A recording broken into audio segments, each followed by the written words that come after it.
जिस तरह मैंने बताया काक या बलूचिस्तान के पश्तून और बलोच कबाइल सदियों से बनाते आ रहे हैं। पश्तूनों में तो खैर अभी आहिस्ता आहिस्ता ये मादूम होता जा रहा है, लेकिन यहाँ पर बलोच ने अपना इसको कायम किया हुआ है। जो बशीर अहमद में बताएंगे इसका बनाने का तरीका। आटा गूंथते हैं, फिर इसको जो है ना थोड़ा सा सख्त आटा गूंथते हैं। अच्छा, उसके बाद पत्थर जो है ना आग में डालते हैं, सही, अच्छी तरह गर्म हो जाए, फिर उस पत्थर के अंदर डाल के इसको लपेटते हैं इस तरह हाथों से, सही, बंद करते हैं, फिर जो है ना आग के करीब रखते हैं, ज़्यादा करीब नहीं, सही, जो है ना ऊपर से पक जाता है, अंदर से फिर उसी तरह नरम रह जाता है। अच्छा, अंदर से यानी अंदर से जो पत्थर गर्म किया होता है ना, वो अंदर से पका, वो अंदर से इसको पका लेता है मुनासिब हीट देकर, और बाहर जो हीट है वो आप इस आग से देते हैं। करीब रखते हैं, सही है। 2 घंटे 2.5 घंटे बाद। अच्छा, 2-2.5 घंटे बाद। और इसको आप घुमाते भी है साथ साथ? घुमाते हैं इस तरह। आपको काक के बनाने का तरीका स्पेशली मैंने आपको दिखाना था, लेकिन मसला ये है कि रास्ता जो है वो बहुत ख़राब था, हमारी गाड़ी छोटी गाड़ी थी, तो वो मुनीर भाई पहले आए हुए, उन्होंने सारा बंदोबस्त किया हुआ था, इसलिए आपको काक के बनाने का तरीका नहीं दिखा सके।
छोटी छोटी बच्चियाँ ये पानी ले जा रहे, घरों में ले जा रहे हैं ना। अच्छा, क्या नाम है तुम्हारा?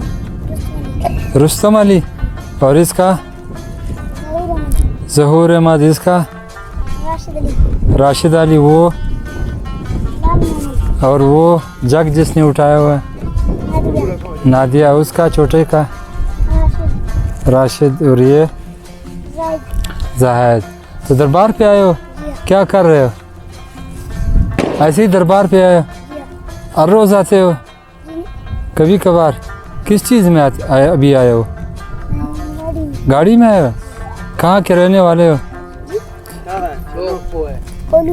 कोलू में। अच्छा, तो अभी यहाँ पे ज़ियारत कर रहे हो और अभी चाय बना रहे हो? चले ठीक है, सही, शाबाश।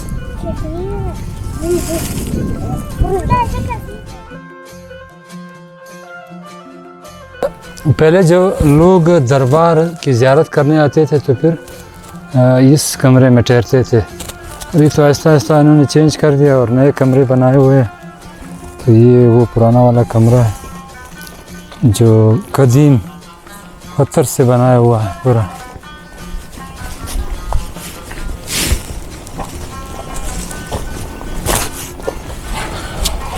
ये अभी लंगर खाने में हम दाखिल हो रहे हैं और यहाँ पर दरबार का जो मखसूस। अस्सलाम वालेकुम बाबा, क्या हाल है? ठीक ठाक। जवान भी बहुत ज़्यादा है तो मेरे आंखों में जो है ना पानी आया। ये तवे है, 3 तवे, वहाँ से हवा का सर्कुलेशन हो रहा है और ये रोटी बन रही है यहाँ पर। ये लंगर का रोटी है, बहुत मोटा भी है लेकिन बहुत ही लजीज। बावल चाचा है, वो तकरीबन यहाँ पर 20 साल से इस लंगर पर काम कर रहे हैं और लंगर से जो इनको 10,000 रुपये तनख्वाह मिलती है। ये रोटी अभी ये बना रहे हैं।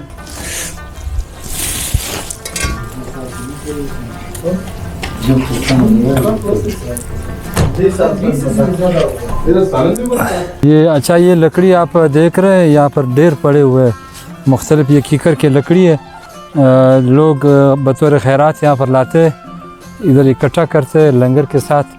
अगर कोई यहाँ पर खाना बनाना चाहे तो वो इस लकड़ी को इस्तेमाल कर सकता है। अगर बाहर के ना हो तो लंगर तो सारा साल चलता रहता है, तो फिर वो लंगर का जो खाना है, जो रोटी है, वो इस लकड़ी से तैयार किया जाता है। और ये वो भट्टी है, चूल्हा है जिसको अंदर से जहाँ पे अभी रोटी बन रही थी, तो लकड़ी अक्सर गीला भी है लेकिन इस तरफ से चूँकि हवा का बहुत ज़्यादा सर्कुलेशन होता है, हवा के सर्कुलेशन की वजह से ये लकड़ी जलता है। तो लंगर का रोटी है, अभी अभी ताज़ा बनी हुई। इसका वज़न कम से कम जो है ना बाज़ार के रोटी से 4-5 गुना जो है ज़्यादा है, लेकिन ये सारा पका हुआ है और जायके में लाजवाब है।